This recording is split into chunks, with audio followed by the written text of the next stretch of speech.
My German countrymen, changes of government occur frequently in history. There have been many such changes in the history of our own people. Surely, however, there has never been a change of government with such profound consequences as the one 8 years ago. The situation of the Reich was desperate back then. Concentration camps were not invented in Germany. The English invented them. They used these institutions to break the backbone of other people slowly, to wear their national resistance down and to dissolve it in order to make them accept the British yoke of democracy. The World War, which shook Europe from 1914 to 1918, was the willful product of British statesmanship. And although the whole world was then mobilized against Germany, Germany was never actually vanquished. We can calmly state this today. I should not wish to criticize the past unless I have myself done a better job.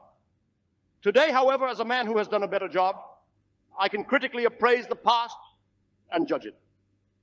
And I can only say the success of the year 1918 is the exclusive result of a rare accumulation of personal incompetence in the leadership of our people.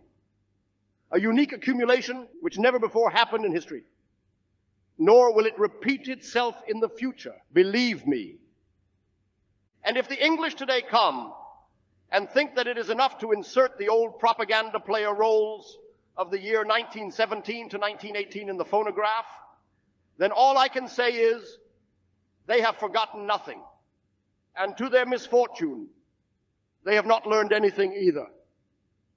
And that is how they differ from the German people. The German people has learned something since then, and it has not forgotten anything either. We do not wish to be petty here. Promises have been broken before in history. But what happened in the years 1918, 1919, 1920, 1921 was no longer a broken promise.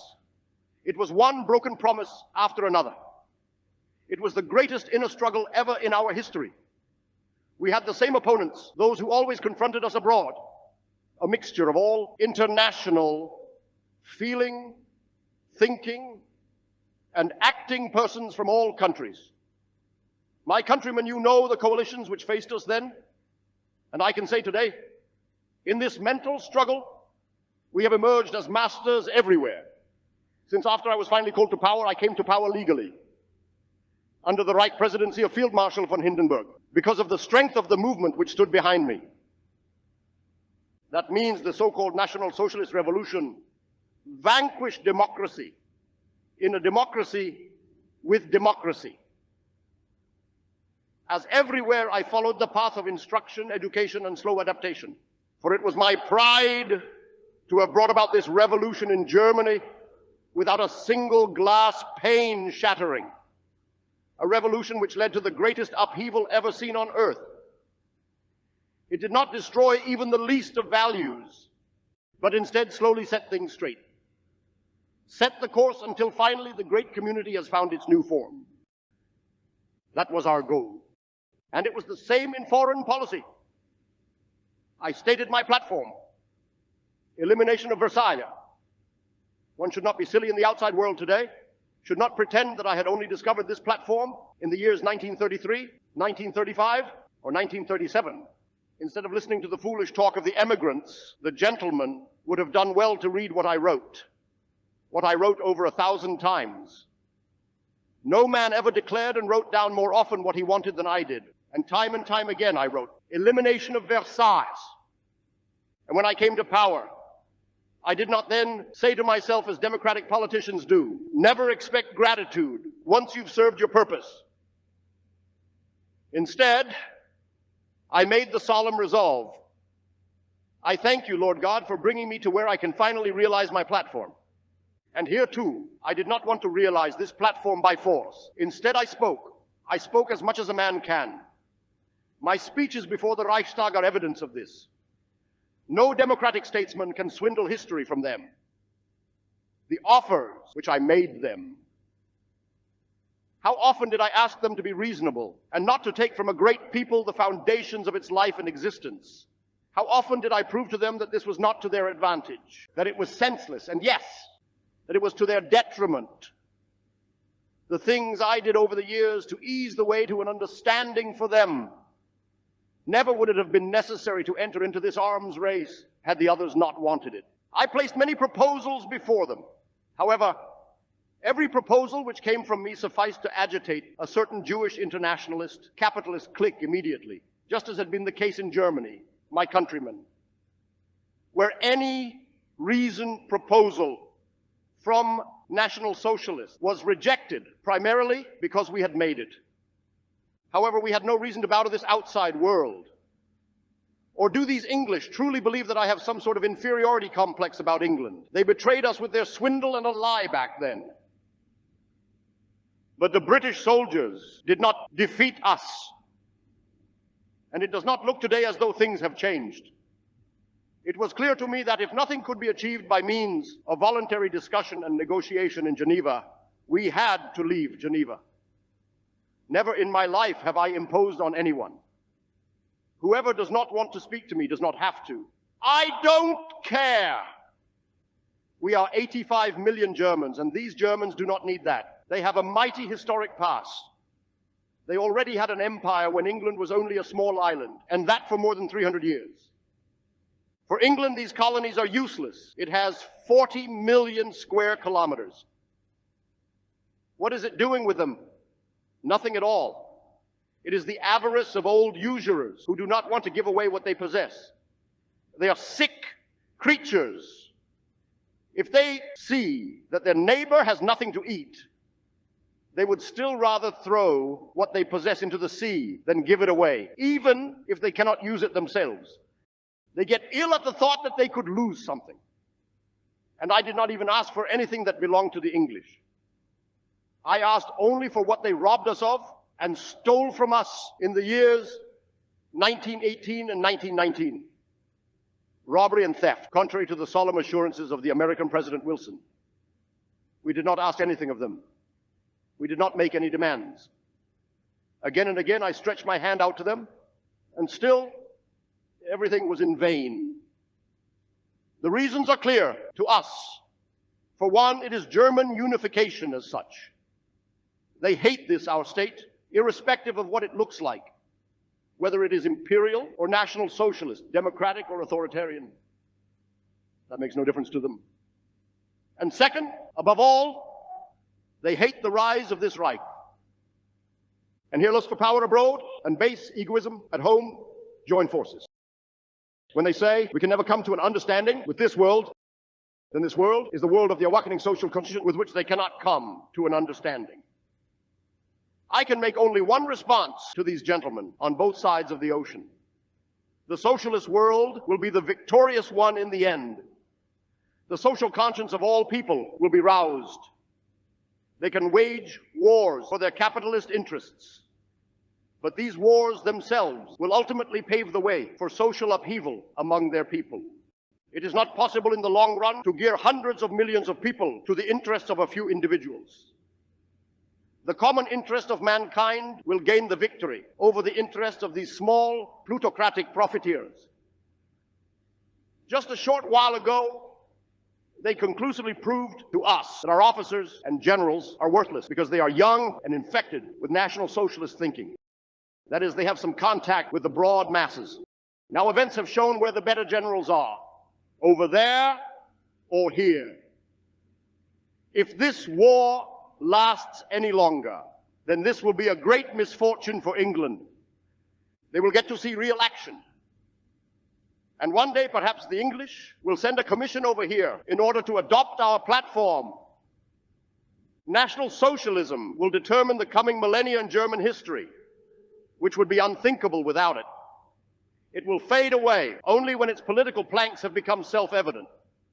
And in looking back, I may say one thing. Already the year that now lies behind us and the latter part of the previous year have practically decided the war. I have read several times now that the English intend to launch a big offensive somewhere. I would like to ask that they tell me beforehand. I then would like to have the area evacuated. I would like to spare them the difficulties of a landing, and then we could introduce ourselves once again and discuss matters, and this in the only language they understand. Now they have their hopes, and they must have their hopes. But what do they expect? We stand here on this continent, and no one can make us move away from where we stand. We have established certain bases for ourselves, and when the hour comes, we are getting ready for the finishing blow. These gentlemen will note that we have made the best use of our time in the history of this year. What is it they are hoping for? Somebody else's help? America's? I can only say one thing. We have provided for every eventuality from the start. That the German people holds nothing against the American people is clear to everyone who is not purposefully engaged in distorting the truth. With the possible exception of Germans fighting for the freedom of the continent, Germany has never pursued any interests on the American continent. If the states of this continent now attempt to interfere in the European conflict, this will change the objective ever the more rapidly. Then Europe will defend itself. One should not delude oneself on this topic.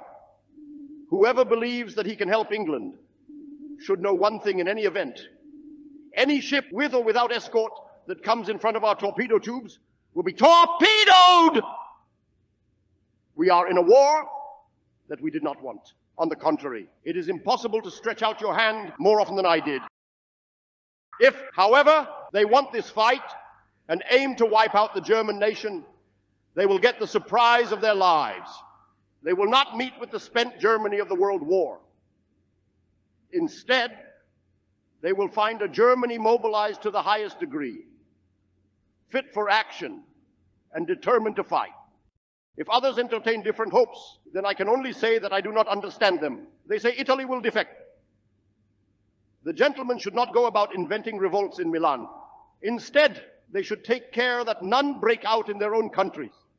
These states see the relationship between Germany and Italy in the light of their own relations with their friends. If one of those democracies helps another, it always asks for something in return, a base or something of the sort, and so forth, and then it occupies it. As an Italian squadron was moved to the Atlantic coast, English papers spoke of the Italians now meddling in our conduct of the war and claimed that in the future they would ask for a base on the Atlantic coast.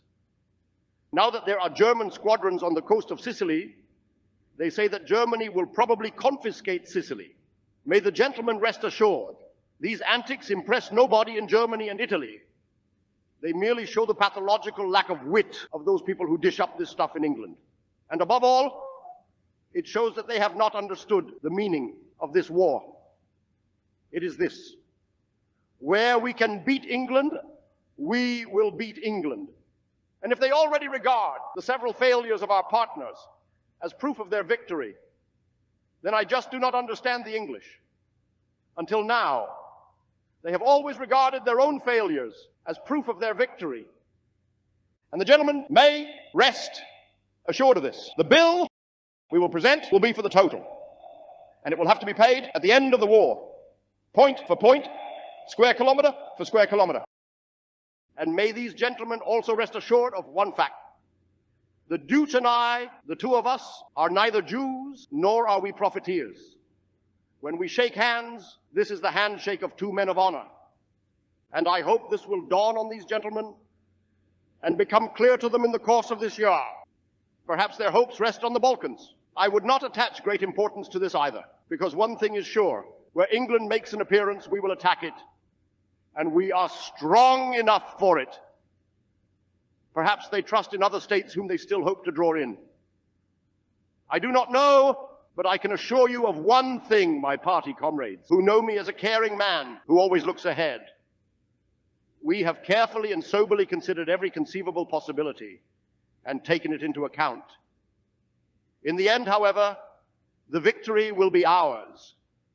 Perhaps they have still another hope, not a very strong one anymore, namely hunger. We have organized our life.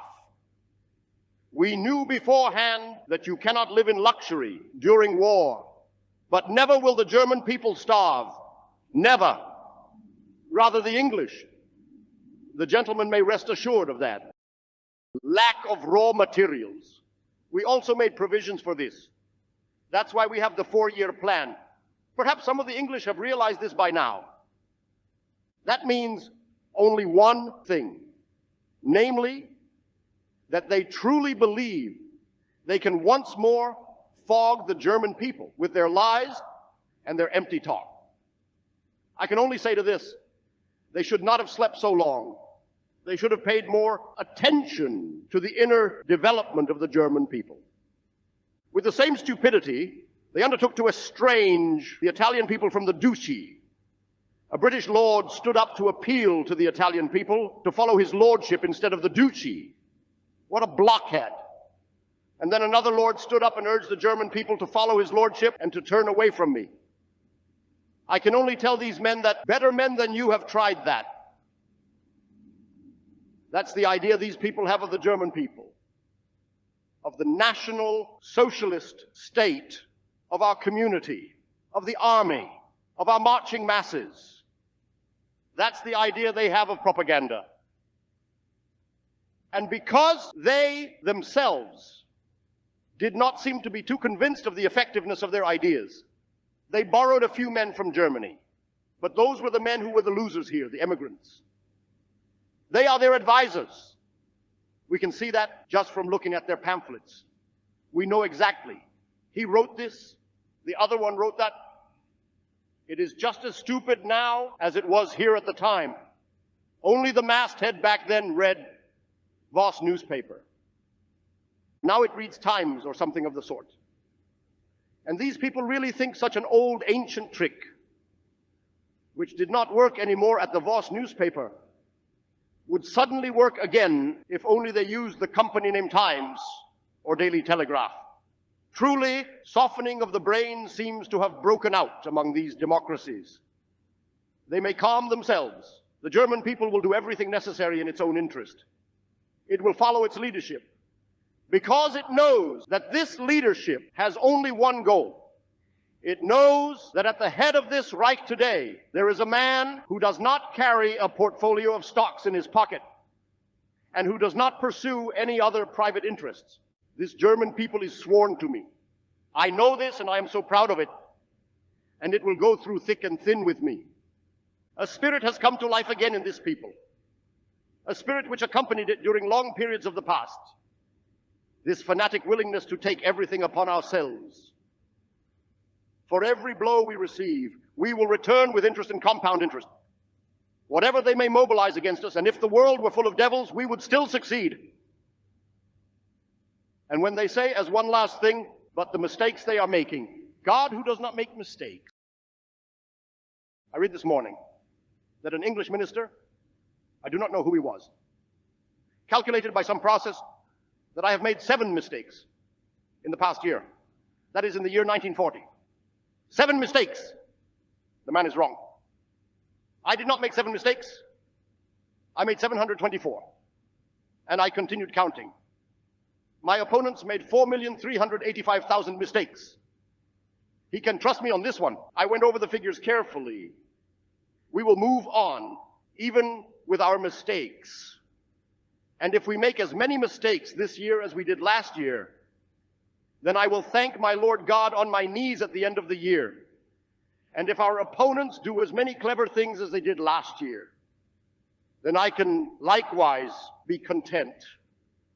And so we enter the new year with a Wehrmacht armed as never before in German history. On land, the number of our divisions has enormously increased. Their pay has been improved. The immense, unique battle experience of leaders and men has been utilized and analyzed. Work has been done and continues to be done without let-up. The equipment has been improved, and our opponents will see how much it has been improved. At sea, submarine warfare will begin in the spring, and there too they will notice that we have not been sleeping. And the Luftwaffe will also properly introduce itself to them. Our whole Wehrmacht will force a decision, one way or another. In addition, there has been an enormous increase in all aspects of our production. What others plan, we have already realized. The German people stands composed behind its leadership, trusting in its Wehrmacht, and prepared to bear what Providence asks of it, since that is the way it is. I am convinced that the year 1941 will be a historic year in the great reorganization of Europe. The platform can be none other than that of making the world accessible to all, breaking the privileges of individuals, breaking the tyranny of certain people and their financial rulers. And finally, this year will help to secure the foundations for true international understanding and thus for a reconciliation of nations. I would not like to forget to repeat the advice that I gave before the German Reichstag on September 1st, 1939. Namely, the advice that should the outside world allow itself to be plunged into a general war by Jewry, then all of Jewry will be finished in Europe. They may still laugh about this today, just as they earlier laughed about my prophecies. The coming months and years will show that I have foreseen things correctly this time also. Now, already, our racial idea takes hold of one people after another. And I hope that those who are at enmity with us today will one day recognize their internal enemies and form one front with us, a front against international Jewish exploitation and corruption of people. The year that lies behind us, as of January 30th, was a year of great successes, but also of great sacrifices. Even if the total number of dead and wounded is small in comparison with those of former wars, the sacrifice is difficult for all those who are individually concerned. Our affection, our love, and our solicitude belong to those who had to make these sacrifices. They suffered what generations before us suffered in terms of sacrifice. But every German made his sacrifice. The nation worked in all spheres, and above all, the German woman worked to replace the men. It is the wonderful idea of the community that rules our people. That this idea may be preserved in its full force will be our wish today. That we may work for this community will be our pledge.